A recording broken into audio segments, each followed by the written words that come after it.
You like your toys, Duke? Yes, after you got your leg broken, we're trying to make you feel better.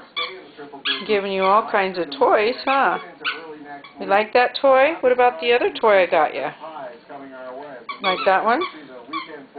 That must be your favorite one.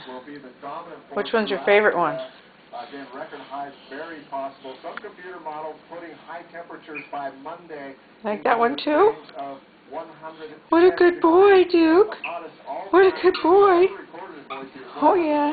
Yeah, don't get too carried away. It's not out of the question that we will come close to or possibly even tie that all-time record.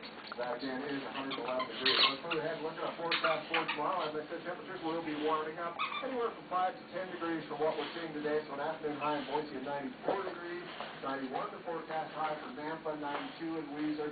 Plenty of sunshine, very few if any clouds at all. West Central Mountains looking for mostly sunny skies.